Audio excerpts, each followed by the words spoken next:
बोल राजा रामचंद्र की जय। उमापति महादेव की जय। गोस्वामी तुलसीदास की जय।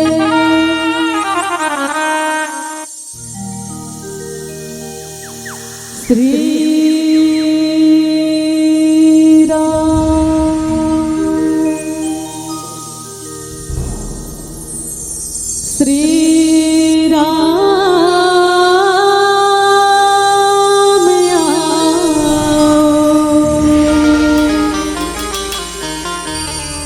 श्री राम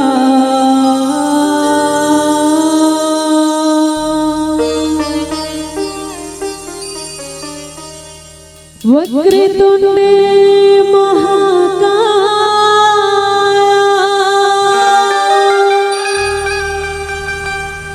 सूर्यकोटि समप्रभा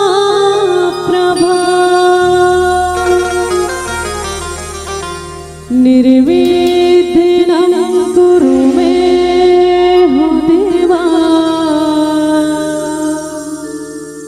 सर्वकार्येषु सर्वदा सर्वकार्येषु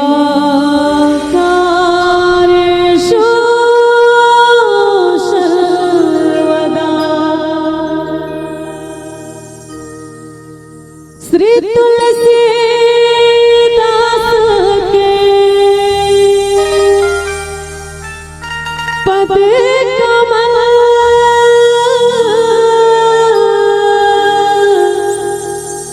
बारंबार मनावो।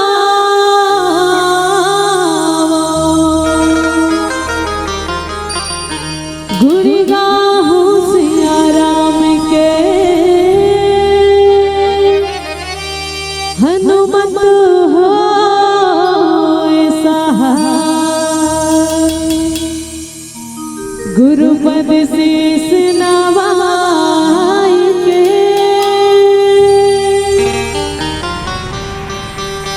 धरु हृदय ध्यान। श्री रामचरित वर्णन करो शक्ति करो प्रदान। बोल राजा रामचंद्र भगवान की जय। तो आओ आप सबों के श्री चरण कमल में शारदा मानस परिवार भरदा गौर संगीत नगरी खैरागढ़ श्रद्धा भक्ति के साथ बैठे इस मानस मंच में जतेक भी ममतामयी माता मल्ला पिता तुल्य सियान दादाजी मल्ला हृदय से प्रणाम। आदरणीय बड़े भैया जी मल्ला छोटे छोटे बाल गोपाल मल्ला सबला हृदय से प्रणाम। चलथन एक बार माता रानी के भजन की ओर ओकर पहले एक बार सबसे निवेदन दोनों हाथ ऊपर करके एक बार जयकारा के साथ बोल दे साचे दरबार की। जनसंख्या के हिसाब से आवाज नहीं से बिल्कुल भी आवाज नहीं से एक बार और दोनों हाथ ऊपर करके एक बार बढ़िया श्री राम जी के जयकारा के साथ बोल दे लखन सिया रामचंद्र की। बोल दुर्गा मैया की जय।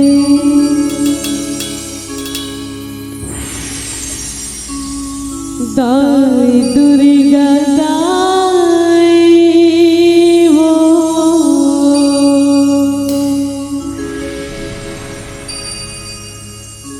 तुरी चराने मां पड़े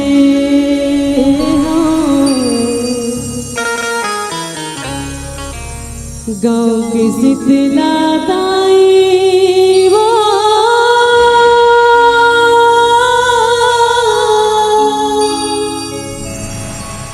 तुरी चराने मां पड़े अंदाई। दाई दुर्गा दाई वो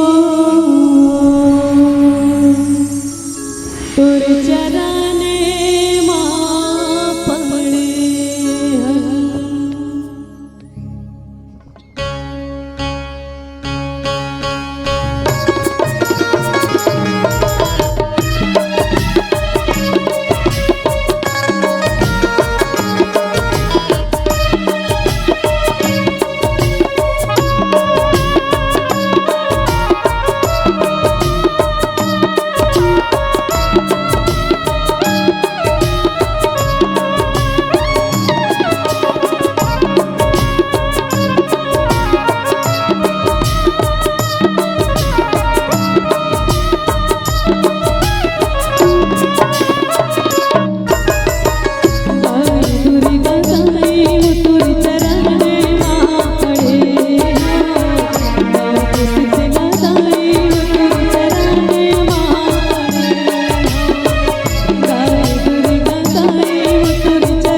आजा आजा